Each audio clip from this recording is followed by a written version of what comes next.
ये video loser become the strongest cultivator का second part है और अगर आप लोगों ने फर्स्ट पार्ट नहीं देखा है तो आप पिन कमेंट से फर्स्ट एपिसोड देख सकते हैं। एपिसोड की स्टार्टिंग में हमें फिर से अर्थलिंग की कहानी बताई जाती है कि किस तरह वो अपनी धरती को छोड़कर दूसरे प्लेनेट पर आ गए थे और इस प्लेनेट पर रहने वाले कल्टीवेटर्स ने इंसानों को अपना दुश्मन बना लिया और वो उन्हें मारने लगे। फिर एक इंसान ने अपने अंदर की होली सोल को जगाकर इन कल्टीवेटर्स से फाइट करना शुरू कर दिया और इंसानों ने इमॉर्टल कल्टीवेटर की पावर्स देखकर अपनी टेक्नोलॉजी की मदद से उन्हें मारने के कुछ वेपन्स भी बना लिए। लेकिन अब भी इंसानों के ऊपर खतरा बना हुआ है क्योंकि ये कल्टीवेटर्स बहुत ज्यादा ताकतवर है और अब इंसानियत के ऊपर सबसे बड़ा खतरा है। पर जब कल्टीवेटर्स को ये पता चला कि वो इंसानों को मारकर उनकी होली सोल से अपना कल्टीवेशन बढ़ा सकते हैं तो उन्होंने और तेजी से इंसानों को खत्म करना शुरू कर दिया। अब सीन प्रेजेंट टाइम में शिफ्ट होता है जहाँ पर एरिन के ऊपर उस कल्टीवेटर ने अटैक कर दिया था, पर एरिन उसकी स्वॉर्ड को बड़ी ही आसानी से पकड़ लेता है। वो कल्टीवेटर दोबारा एरिन के ऊपर अटैक करती है और ये देखकर एंट और उसका दोस्त डर जाते हैं, पर एरिन सोच रहा था कि अर्थ और हेवन का ट्रेजर काफी ताकतवर है और इससे मुझे महसूस हो रहा है जैसे मेरी बॉडी के अंदर एक मैजिकल पावर आ गई हो। वो लड़की दोबारा एरिन के ऊपर अटैक करती है, पर एरिन चिल्लाते हुए उससे कहता है कि तुम जिस अर्थ एंड हेवन ट्रेजर को ढूंढ रही हो वो मेरे पास है।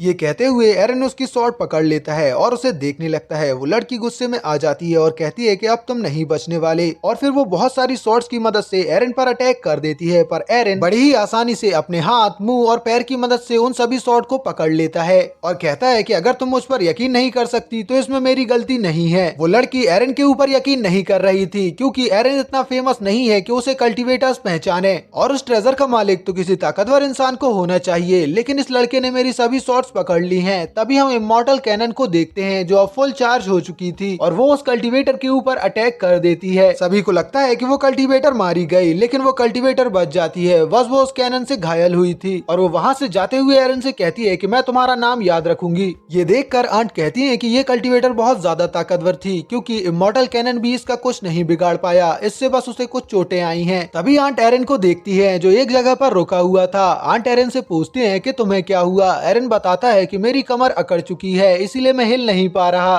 कुछ देर बाद एरिन, उसके दोस्त और आंट एल्केमी क्लास में पहुंच जाती है जहाँ पर एरिन एक फर्नेस के सामने खड़ा हुआ था। आंट उससे पूछती है कि अब तुम्हारे कमर का दर्द कैसा है, तुमने तो ढंग से रेस्ट भी नहीं किया, तुम्हें अभी जाकर रेस्ट करना चाहिए। आंट एरिन की चिंता कर रही थी और उनका एरिन के लिए अब बिहेवियर भी चेंज हो चुका था क्योंकि एरिन ने उसकी जान बचाई थी। ये सब सुनकर एरिन 7वें आसमान पर पहुंच जाता है और वो आंट से कहता है कि एक मर्द को कभी दर्द नहीं होता, लेकिन फिर वो अपने लेवल के बारे में सोचता है जो अभी भी बहुत कम है। तभी एरिन को याद आता है कि उसके पास तो अर्थ एंड हेवन ट्रेजर है और फिर वो अपनी सोल को अर्थ एंड हेवन ट्रेजर के अंदर ले जाता है जहाँ पर उसे गार्डियन स्पिरिट नजर आती है। इस गार्डियन स्पिरिट का नाम हमें लिंगलोंग बताया जाता है। लिंगलोंग एरिन से कहती है कि मास्टर आप इतनी जल्दी यहाँ लौट आए, ऐसा लगता है जैसे आप मुझे मिस कर रहे थे।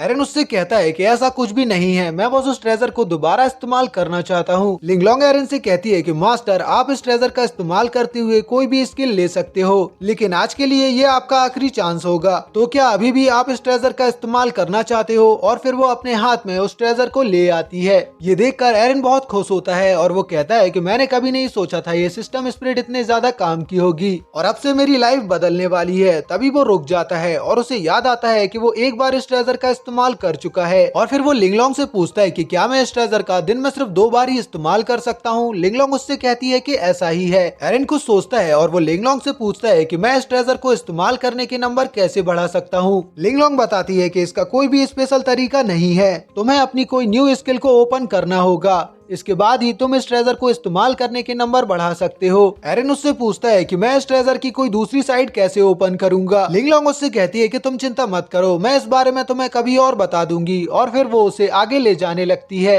और फिर अचानक वो ट्रेजर चमकने लगता है और उस ट्रेजर की एक साइड ओपन हो जाती है और लिंगलोंग उसे बताती है कि आपने 9 टर्न स्किल को हासिल कर लिया है जो कि एक माउथ स्किल है। एरिन उससे पूछता है कि ये किस तरह की स्किल है, मुझे इसके बारे में कुछ बताओ। लिंगलोंग उसे बताती है कि किसी भी काम को करने से पहले आपको तेजी से चिल्लाना होगा और उससे आपका काम 100% सक्सेसफुल हो जाएगा। यहाँ तक कि आप मुझे भी चिल्लाते हुए अगर कोई ऑर्डर दोगे तो मैं उसे मना नहीं कर पाऊंगी। और फिर वो शर्माने लगती है। तभी एरिन कहता है कि सचमुच ऐसा हो सकता है और वो लिंगलोंग के हाथ पकड़ लेता है जिससे लिंगलोंग शर्माने लगती है और एरिन उसके करीब आने लगता है। पर तभी वो वहाँ से जाने लगता है और उस ट्रेजर की बेइज्जती करते हुए कहता है कि जितना मैं अपने लाइफ के बारे में सीरियस हूँ उतना ये ट्रेजर सीरियस नहीं है, लेकिन अब मुझे ये ट्रेजर पसंद आने लगा है और अब अब मुझे ऐसा लगता है कि मैं कुछ भी कर सकता हूँ। एरिन को ऐसा करते देख लिंग लॉन्ग को बहुत गुस्सा आता है। फिर एरिन की सोल वापस उसकी बॉडी में आ जाती है और आंखें खोलते ही वो 100% सक्सेस इन एल्केमी कहता है और जोर से उस फर्नेस पर हाथ मार देता है। तभी आंट एरिन से कहती है कि तुम्हें इतनी तेजी से नहीं चिल्लाना चाहिए, वैसे भी तुम कल की फाइट के कारण थक चुके होगे। और यहाँ ऐसा लगता है कि आंट भी एरिन के ऊपर लट्टू हो गई है। फिर वो एरिन से कहती है कि इस तरीके से पिल नहीं बनाई जाती, हम कभी और ट्राई कर सकते हैं। एरिन के दोस्त भी एरिन से कहते हैं कि लगता है कल स्वॉर्ड लगने के कारण तुम्हारा दिमाग खाली हो गया है। हम जानते हैं कि तुमसे पिल बनाते नहीं आता, लेकिन अभी भी हम तुमसे बहुत प्यार करते हैं, इसीलिए तुम बुरा फील मत करना। तभी एरिन उस फर्नेस का ढक्कन हटा देता है और सभी लोग हैरान रह जाते हैं क्योंकि उसने फर्नेस के अंदर बहुत सारी पिल को रिफाइन कर दिया था। ये देखकर सभी लोग हैरान रह जाते हैं। तभी आंट एरिन से कहती है कि तुमने तो पूरी बैच के लिए होली पिल बना दी। तभी एरिन का दोस्त कहता है कि एक हाई रैंक एल्केमिस्ट के लिए भी इतनी सारी पिल को रिफाइन करना बहुत मुश्किल है। तभी दूसरा लड़का कहता है कि ये तो हाई रैंक होली पिल है, मुझे यकीन नहीं आ रहा कि ये पिल एरिन ने बनाई है। एरिन, क्या ये सचमुच तुम हो या तुम्हारी बॉडी में कोई और आ गया? फिर वो सभी लोग एरिन की बनाई हुई पिल को टेस्ट करना चाहते थे और वो उससे पिल मांगते हैं। एरिन उन सभी को बहुत सारी पिल्स देने लगता है और कहता है कि तुम में से कोई भी नहीं बच पाएगा, मैं सभी को पिल्स दे दूंगा। पिल बांटने के बाद एरिन उन पिल्स को लेकर अपने रूम में पहुंच जाता है। अब एरिन उस फर्नेस के अंदर देखता है जहां पर उसके पास 10 से ज्यादा होली सोल पिल होती हैं और वो कहता है कि शायद मैं इन पिल्स को दोबारा भी बना सकता हूं। इसके बाद वो उनमें से एक पिल खा लेता है। पिल को खाने के बाद एरिन का टेम्परेचर बढ़ने लगता है और अब उसे बहुत गर्म लग रहा था। इसके बाद उसके सीने में भी दर्द होने लगता है और उसे ऐसा लगता है जैसे बहुत सारी नीडल्स उसके सीने में घुस रही हो। और एरिन को समझ में आ जाता है कि अब ये पिल उसके ऊपर काम कर रही है,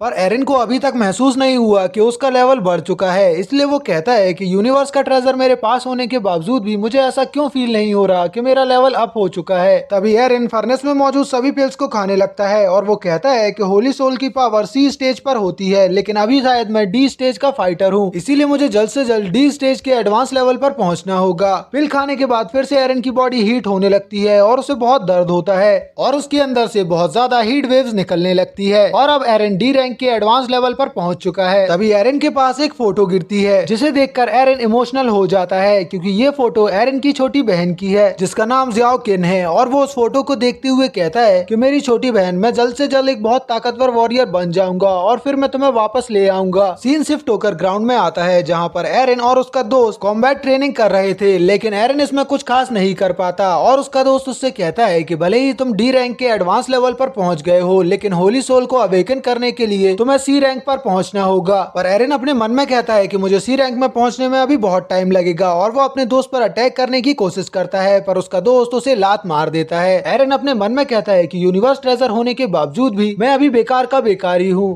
तभी वहाँ फोन में बात करते हुए आंट पहुंच जाती है जो इन दोनों को बताती है कि मुझे अभी एक न्यूज मिली है, फेरी हंटिंग टीम अभी मिस्ट फॉरेस्ट में है और उन्होंने यहाँ पर अटैक करके भागने वाले कल्टिवेटर्स को भी घायल कर दिया है, लेकिन अभी भी कुछ कल्टिवेटर जंगल में ही छुपे हुए हैं। ये सुनकर एरिन आंट से कहता है कि ये तो हमारी जीत की खबर है। आंट एरिन को बताती है कि इस प्लेनेट पर अर्थलिंग ने बहुत सारे स्कूल्स को ओपन किया है ताकि उनमें सिलेक्टेड बच्चे एक ताकतवर फेरी हंटिंग ग्रुप को ज्वाइन कर सकें। फिर आंट इन दोनों को जल्दी से तैयार होने के लिए कहती है ताकि ये सब लोग हंटिंग टीम के कैंप के लिए निकल सकें। सीन शिफ्ट होता है और हम एरिन को देखते हैं जो कि अपने कमरे में है और अपने छोटी बहन की तस्वीर को देख रहा है और उस तस्वीर को देखते हुए वो कहता है कि बहुत साल पहले तुम्हें इमॉर्टल कल्टिवेटर्स ने कैप्चर कर लिया था, पर तुम चिंता मत करो, मैं भी अब डी रैंक पर पहुंच चुका हूँ और ऐसे ही मैं आगे भी अपना रैंक बढ़ाता रहूंगा और तुम्हें जल्द से जल्द उन इमॉर्टल कल्टिवेटर्स से छुड़ा कर ले आऊंगा। और मैं अभी फॉगी फॉरेस्ट में जा रहा हूँ और काश मुझे तुम वहाँ पर मिल जाओ। फिर वो एक बहुत भारी स्वॉर्ड को उठा लेता है और अपने रूम से जाते हुए कहता है कि मैं जरूर एक दिन हीरो बनूंगा, पर तभी उसका पैर फिसल जाता है और वो मुंह के बल नीचे गिरता है। तभी सीन शिफ्ट होता है और हम बैटल सिटी को देखते हैं जिसके अंदर से बहुत सारी गाड़ियां बाहर आती हैं। तभी आंट, एरिन और उसका दोस्त एक हाईटेक बस में आ जाते हैं जिसके थ्रू वो लोग फॉगी फॉरेस्ट में जाने वाले थे। उस बस में मौजूद एक लड़का उन सभी का वेलकम करता है और उन्हें बताता है कि मैं साउथ वेस्ट यूनिवर्सिटी से हूँ, मेरा नाम चैन वेईवू है और मेरे दोस्त का नाम लिंग टियान है और बेहतर होगा कि हम दोनों का ग्रुप आपस में टीम अप करके इस मिशन को पूरा करे। फिर आंट अपना इंट्रोडक्शन देती हैं और बताती हैं कि मेरा नाम टैंग टियान है और मैं फेंग यू वोकेशनल कॉलेज की टीचिंग डायरेक्टर हूँ। और फिर वो एरिन का इंट्रोडक्शन कराती हैं, पर जैसे ही वो एरिन के दोस्त के बारे में बताने वाली थी तभी लिंग बीच में बोलता है कि ये बेकार के लोग यहाँ पर क्या कर रहे हैं। ये सुनकर एरिन को गुस्सा आ जाता है, पर उसका दोस्त उसे रोक लेता है और उससे कहता है कि हमें आपस में फाइट नहीं करनी है, हमें दुश्मनों को हराना है। फिर चैन उन सभी से माफी मांगता है और उनसे कहता है कि मेरे जूनियर ब्रदर का बात करने का तरीका सही नहीं है।